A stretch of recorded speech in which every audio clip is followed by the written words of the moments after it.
Sounds good. Y'all say when. Want to get your name, rank, and serial number? All right, Please great. proceed. Okay, I'm Sean Jones. I'm the Assistant Chief, Spell Sean. SHAWNJONES.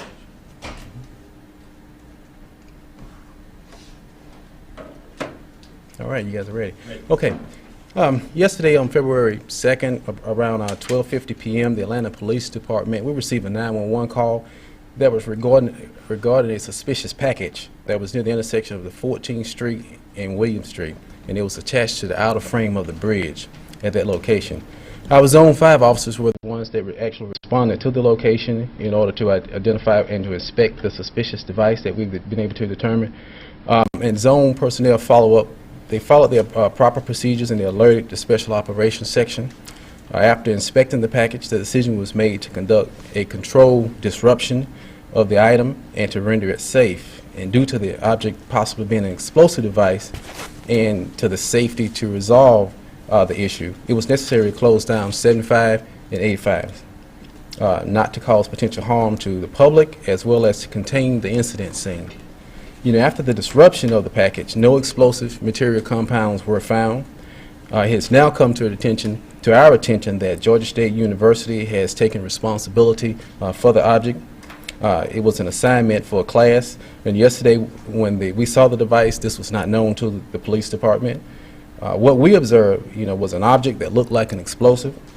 The explosive device comes in many shapes and forms, as you may well know. And what may appear to be one thing can easily be something else.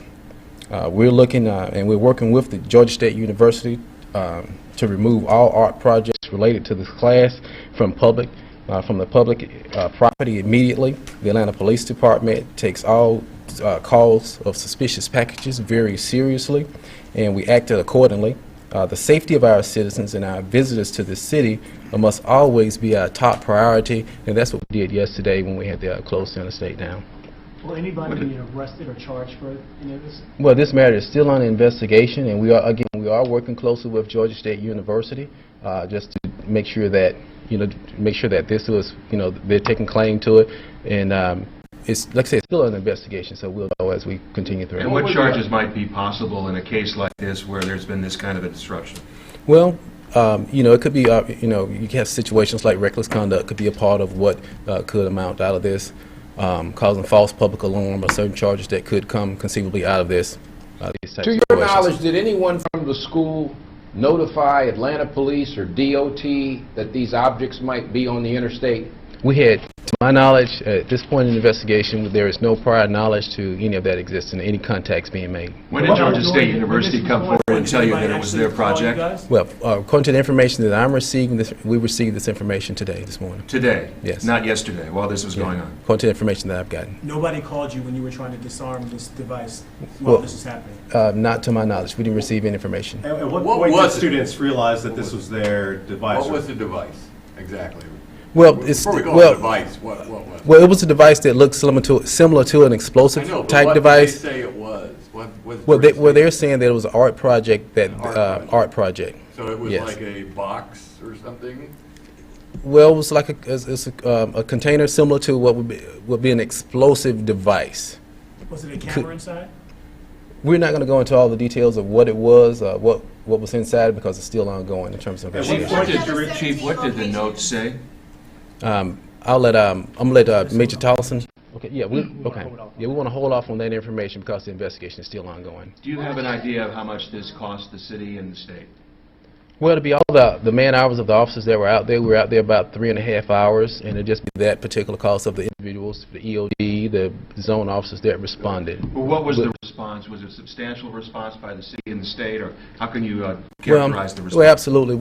We called in, the Georgia State Patrol, DOT was also there to assist us, as well as the manpower that we had out there on the scene. But it was primarily your manpower, right? So was it more than a normal serious accident where we have to divert traffic? Well, we actually had Georgia State Patrol working with us in the diversion of the traffic to assist us. So it was like a partnership out there on the scene. Is the city going to seek reimbursement? Is the city going to seek reimbursement from the school for the Well, cost? Well, again, the investigation is still ongoing, and we'll relay all that information over to our legal department, and they'll make that determination.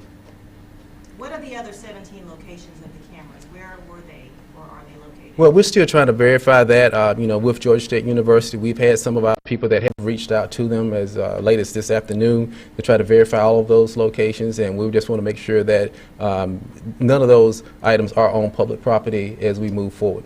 Who did Is you there meet anything with at illegal Georgia about State displaying a University? Who did you camera? meet with, and what was your message to them? Okay, it was one of the professors. I don't know the professor's name. I don't know if someone here knows that name, but it was one of the professors in the classroom. You got that, John? No, we just refer that to Georgia State. Yeah.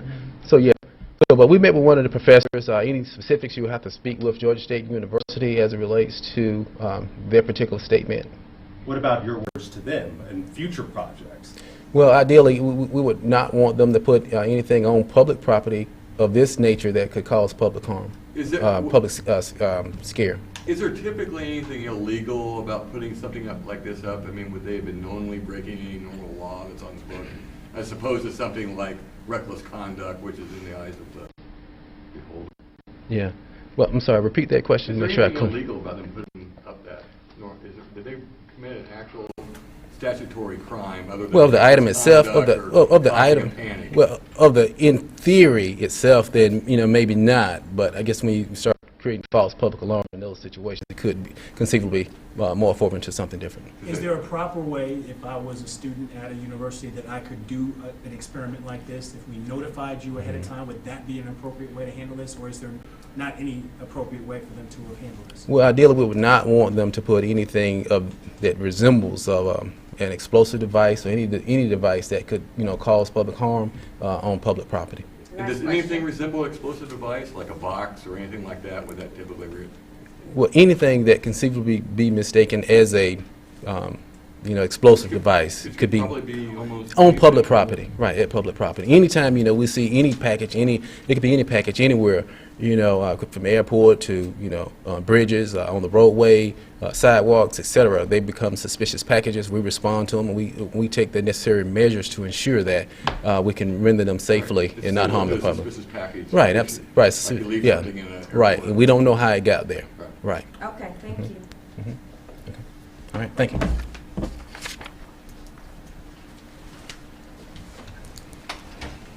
Chief, just real quickly, I want to follow up what everybody's